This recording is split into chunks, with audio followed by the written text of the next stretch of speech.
레위기는 계속해서 이 거룩이라는 주제를 가지고 말씀을 이어가고 있습니다. 거룩이라는 것은 구별됨을 말합니다. 이스라엘 백성들은 이 세상과 죄와 그리고 사탄 마귀와 구분되어 빛 가운데 거하시는 하나님을 닮아가야 했습니다. 그러므로 거룩이라는 것은 이스라엘 백성들에게는 능력이다라는 것을 알게 됩니다. 왜냐하면 하나님께서 거룩한 분이시기에 이스라엘 백성들이 거룩하지 않으면 하나님의 임재는 축복이 아니라 오히려 재앙이 될 수밖에 없기 때문에 그렇습니다. 그렇다면 이스라엘 백성들의 진영 가운데서 가장 거룩해야 되는 곳은 어딘가 생각할 때 그것은 바로 성막 그리고 성전임을 알 수 있습니다. 그것은 거룩하신 하나님께서 직접 임재하셔서 다스리시는 곳입니다. 그러니 더더욱 거룩에 있어 조심하고 또 조심할 필요가 있었습니다. 우리가 이 구약에 있는 레위기 말씀을 보실 때 이 신약을 살아가는 우리에게 문자적으로 그대로 다 적용하는 것은 매우 어렵습니다. 그리고 그렇게 해서도 안 됩니다.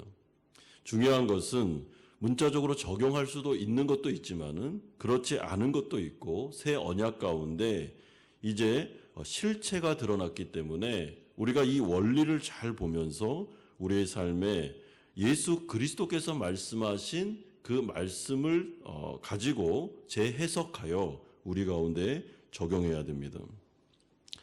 구약시대 때 제사장들은 신체 흠이 있을 때는 제사장의 직무를 감당할 수 없었습니다. 하나님께서 드려지는 제물이 정결해야 되는 것처럼 제사장들도 흠이 없어야 했습니다. 여러분, 이것은 장애에 대해서 부정적인 시선을 하는 말이 아닙니다. 제의적인 기능적인 측면을 강조하고 있는 것입니다.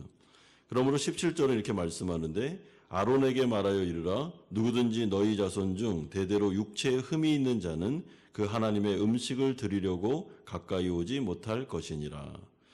그러면서 18절에서 21절을 통해 신체 흠의 12가지의 목록을 제시하고 있습니다. 맹인, 다리 저는 자, 코가 불안전한 자, 지체가 더한 자 등등의 신체 흠의 목록이 나옵니다. 이들은 성소에 들어가서 제사장의 직무는 수행할 수 없지만은 제사장의 음식을 먹거나 가족의 권리를 누릴 수는 있었습니다. 전혀 제약이 없었습니다. 따라서 이것은 이들이 제사장의 직무에서만 배제된 것이지 부정한 자라고 낙인 찍힌 것이 아님을 기억하셔야 됩니다. 또한 이것은 성소에서 직무를 수행한다는 것이 대단히 고단한 일이기 때문에 실질적인 문제를 만들 수도 있고 피해를 줄 수 있기 때문에 금하는 것임을 우리는 알게 됩니다. 제가 서두에 말씀드린 대로 구약의 규례를 오늘날에 절대적으로 문자적으로 적용하는 것은 안 됩니다. 따라서 교회가 이러한 말씀을 문자적으로 해석하여 적용함으로써 장애를 가진 분들을 제한하거나 불이익을 주는 것은 비성경적이며 하나님은 그렇게 하라고 주신 말씀이 아닙니다. 왜냐하면 예수 그리스도로 인하여 열린 새로운 시대는 전혀 다른 가치관을 가지는 하나님의 나라를 대변하기 때문에 그렇습니다. 그러므로 누가복음 14장에 가보시면 혼인잔치 비유가 나오는데 종들이 나가서 모든 사람을 하나님의 나라 백성, 축복된 백성으로 부르라라고 하면서 어떤 자들을 부르는가 하면 가난한 자들, 몸이 불편한 자들, 저는 자들, 맹인들 이들을 초청하여 하나님 나라 백성 삼으라고 말씀하고 있습니다. 그러므로 하나님은 모든 자들을 다 사랑하시며 귀하게 여기십니다. 특별히 가난하고 연약한 자들은 하나님이 더욱더 사랑하시고 돌보시며 그들 가운데 은혜 베풀기를 원하고 있는 것, 이것이 바로 하나님의 나라의 원리가 됩니다. 그러면서 하나님은 제사장이 성물을 먹을 때 누가 어떻게 먹어야 하는지를 규정하십니다. 제사장은 직무를 수행할 뿐만 아니라 음식을 먹을 때에도 거룩을 지켜야 됐습니다. 백성들이 드리는 성물 가운데 제사장들의 몫이 있었습니다. 11조와 첫 열매는 구분하여 제사장들에게 주라 말씀하셨습니다.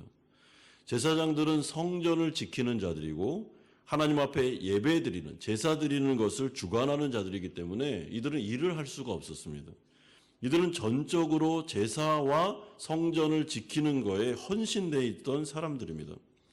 그러므로 다른 백성들이 자신들이 일을 하여 수확을 얻은 것을 10의 1조를 성전에 바치고 그 11조와 천 열매를 가지고 제사장들은 살아갈 수 있는 원리, 이것이 바로 이스라엘 백성들의 공동체의 원리였습니다. 그만큼 성전이 얼마나 중요한가라는 것을 말씀하는 것입니다.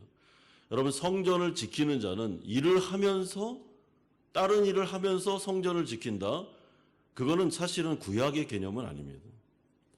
이 성전, 하나님께 예배하고 하나님을 모시고 그 이스라엘 백성 전체 가운데 중앙에 성전을 두시고 제사장들을 구분하여 데려오셔서 레위 사람들을 전적으로 성전만 너희들은 지켜야 된다, 이 예배만 돌봐야 된다라고 하신 것은 이스라엘 백성들이 하나님 중심으로 살아갈 수 있는 거룩한 백성들이었기 때문에 그렇습니다.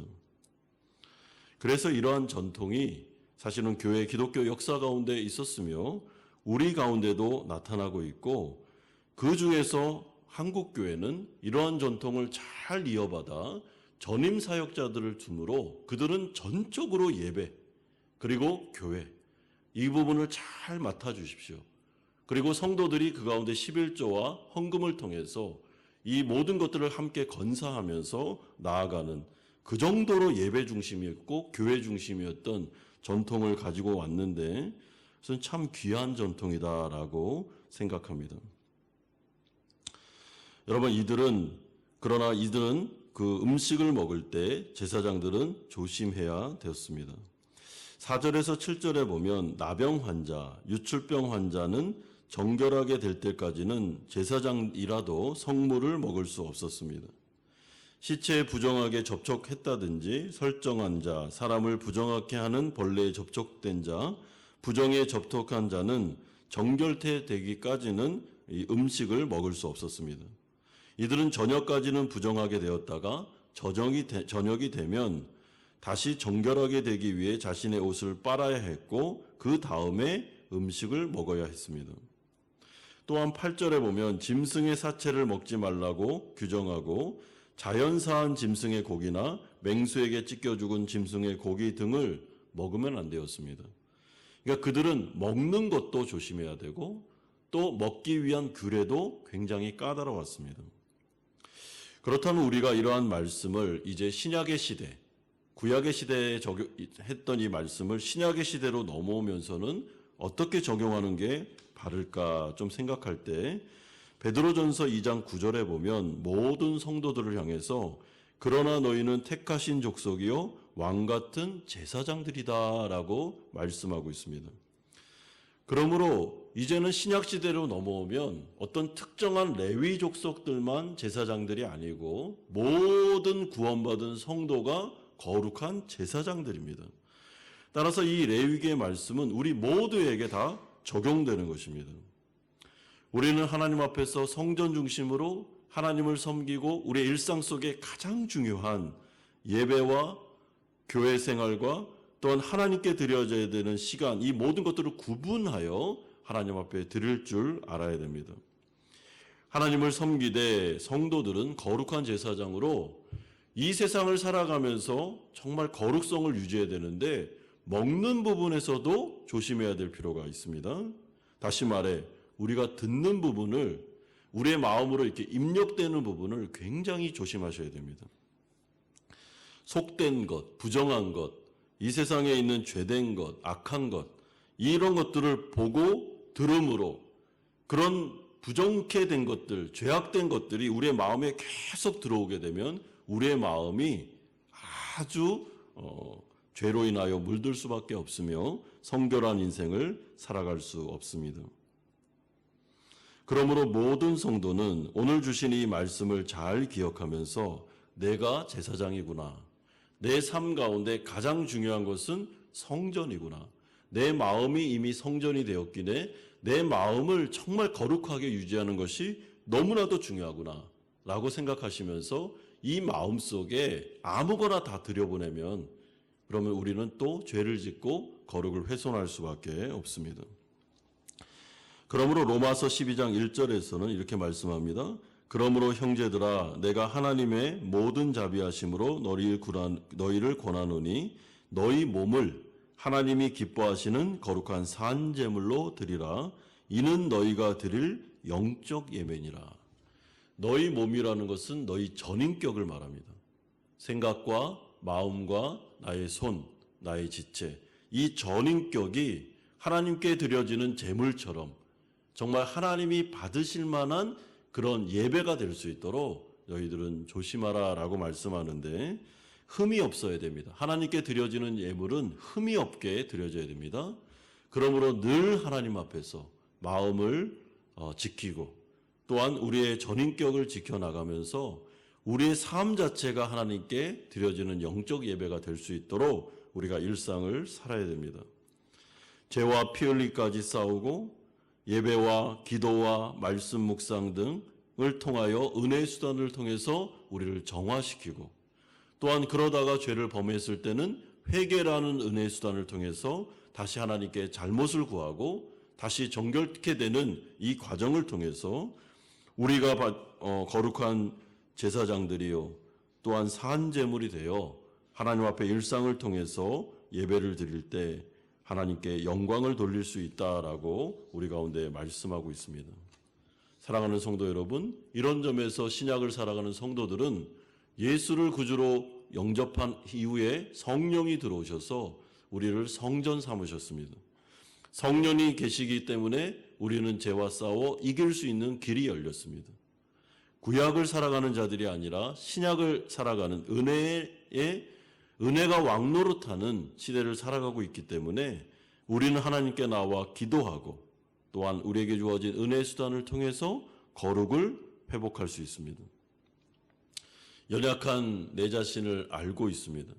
우리 모두가 연약합니다. 그러나 성령 하나님을 통해서 우리는 거룩을 유지할 수 있습니다. 이런 점에서 오늘 새벽에 하나님 앞에 나와서 기도할 때 우리의 자신을 생각하면서 우리의 생각과 우리의 마음이 죄로 인하여 오염되어 있는, 뒤틀려 있는 우리의 모든 부분들을 하나님께 입을 통해 고백함으로 용서를 구하고, 하나님 오늘도 저에게 정결함을 주옵소서. 오늘 하루를 살아갈 때도 정결케 하옵소서. 하나님 아버지 앞에서 거룩한 인생 살아갈 수 있도록 도와주옵소서. 회개와 말씀과 기도와 하나님께서 주시는 은혜의 수단들을 잘 활용하셔서 거룩을 지켜 하나님 앞에 영광 돌리시는 우리 성도님들 되시기를 주 예수 그리스도의 이름으로 축원드립니다.